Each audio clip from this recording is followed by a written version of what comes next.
and we're back on, and you are doing insane amounts of stuff. Now, we're wondering if you're doing sort of the Greg Hastings thing where you've found some way to clone yourself, and that's how you're able to do this crazy amount of work that you're doing, including, a magazine, a business journal, your own blog, as well as not spontaneously combusting from just the amount of energy that it must take to keep all those going at the same time. Yeah, it takes a little bit, but the key thing for us is we've just got really, really good people working with us and contributing, and I did clone myself, and I call myself Josh Silverman as my other personality, and then Jeff Dubert as another personality. But it's really all about just putting a lot of time in and a lot of hours and having great people around us. That's what's making it work. Yeah, now we're over here on the site for the magazine now, and now you've got if you guys haven't checked it out, the May issue is out on the online. You can see it there, read the May digital issue, and you are also going to be doing print. We talked, I think, last week about the deals that you have for the print version of the magazine. You want to talk about that right now a little bit? Yeah, sounds good. The first print edition is a special photo edition, so it's going to be sort of like the old Paintball 2 Extremes photo editions were, but a little bit better quality paper, better quality cover, great quality photographs. And we're going to do, we have a fashion spread going on in that, which is really awesome. We shot a lot of it in Huntington Beach and various other parts of the country.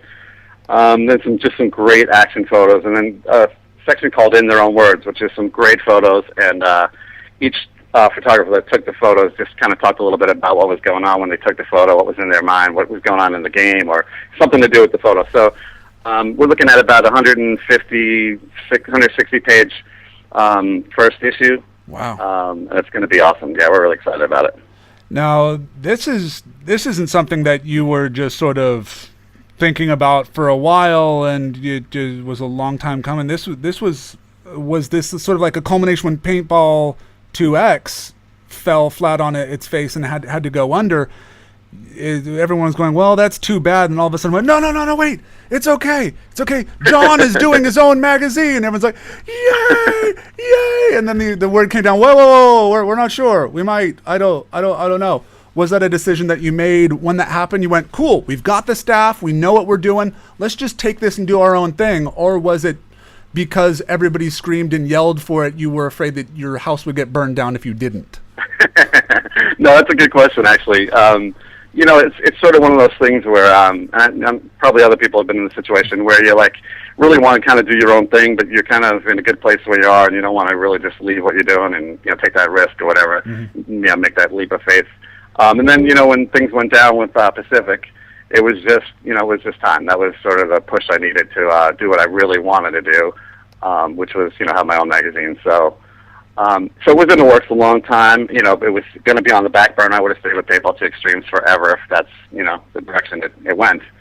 But I was ready. I was ready to do it, and yeah, it was a simple transition because we really had a lot of great people in place, and I just called everybody that was working with me at PB2X that was really doing a good job, and I just said if you'd like to come, I'd love to have you, and really to a man, everybody said yeah. So it was pretty exciting.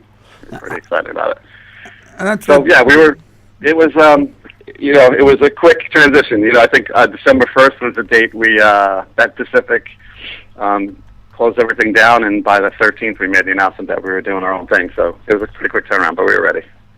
Very cool. I mean, you didn't have a lot of time to really think about it. It was really a trial by fire because a couple weeks afterwards, you're like, okay, now we're getting stuff together. You had mock covers ready, you had advertising, you had all this stuff set, and USPL Huntington Beach came along. You got, boom, we're doing it. We're running full bore.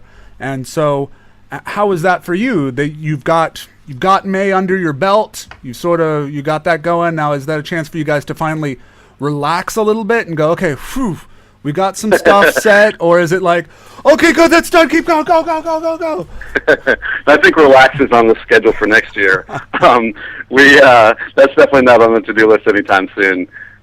It just, right now we're just really pumped, and we're actually fired up to be working really hard, and that's what's working for us, So, we'll relax when we can, but right now we've got a lot to do still.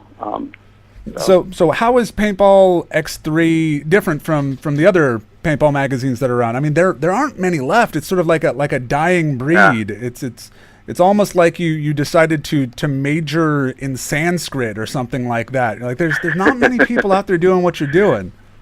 Well, that the dying breed of magazines isn't exclusive to paintball. It's really just, it's a worldwide thing. There are magazines going out and newspapers going out left and right.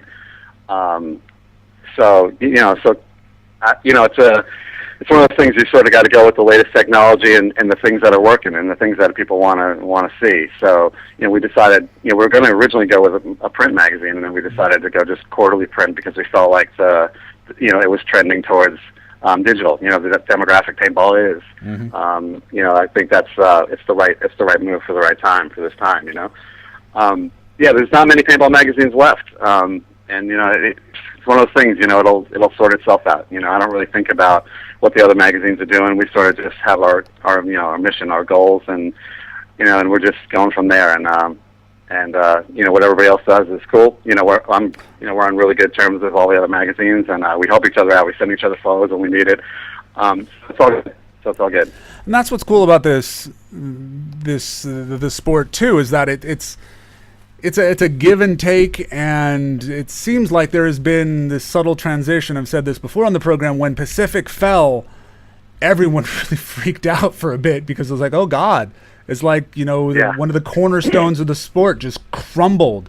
And there were a lot of territory grabbing and a lot of new little tournaments and people trying to pick up the pieces and other people trying to take their place. But everyone else went, hey, are you guys cool? Are you cool? Are you guys, everyone cool? It's like you're sitting in the boardroom and all of a sudden one of the head directors goes thump. And you're like, oh shit. Yeah. Have you taken your aspirin today? You're looking a little white and pasty. How about you guys? Yeah, the things are changing really quick in this industry right now, and it's no secret that paintball's gone through a downtime for a while here, and it's sort of you got to be prepared for anything, and when we got the call that Pacific Paintball was closing shop, it wasn't a shock to me. It was a shock that it was so soon, but Mm-hmm. I think I could have predicted that it was going to happen in the next 6 or 7 months, but it's still a shock when one of the the MPPL, it's a classic name in paintball, when that goes out, it's still it's a shock to the system. So hypothetically, and off the record, I mean, just you, me, and everybody else who's going to watch this eventually.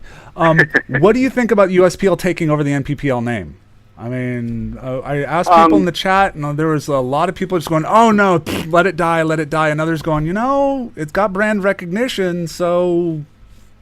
I think it ended up in the hands of the right people. Chuck has been involved in the NPPL for years and years and years. And the teams are all, as partners in this thing, and they've all been in it a long time. So I don't know. I think it's a good thing if they can make it work. But that remains to be seen. It's a tough time right now to be promoting big dollar events. So, but I think if anybody can make it work, it's those guys because they've been doing it for so long. They've got pretty good support system in place. Yeah, it's true because talking about everybody banding together and helping each other out, it seems like before paintball was started by a bunch of people who loved the game, and they just sort of started a field or started a company because they loved it enough and they found a niche and found a need and they filled it, and didn't really have a lot of the business background that it seems like you really need, especially in an economy like today, which is slowly dissolving and not really as stable as it was. And so you have taken on and made the Paintball Business Journal. Now, tell us a little bit about that as a really bad. That was actually Paintball Business Journal has been in the works a long time. That was actually something I was going to bring to Pacific to sort of introduce it through them when I was part of that whole company. So, when Pacific went out of business, it just sort of opened the door for us to just get it going right away. But it's it's the fear behind the Business Journal is that paintball fields and stores have really not been supported by the industry nearly as well as they should be. For years and years and years, I'm a former store owner, field owner, so I know firsthand what kind of help they do or don't get. So we're just we've been brainstorming for a couple of years on what we could do